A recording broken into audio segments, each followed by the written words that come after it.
tungkol sa pagpatay ng tatlong Chinese drug lord noong August 2016. Naka-assign ka po sa Davao kasi noon. Narinig niyo po ba yun? Hello?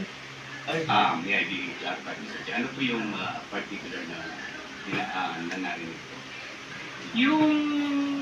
Yung pagpatay sa Davao ng tatlong Chinese drug lord noong August 2016 dahil naka-assign po kayo sa Davao noon. Nalaman ko po kasi itong namatay ng mga Chinese drug lord sa, ano lang po, itong napapanood ko sa TV at saka nung nag-audit kami na po. Jean!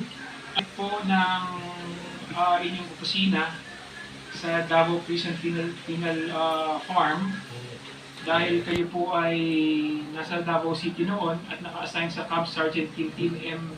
Mercedito. Tama po ba?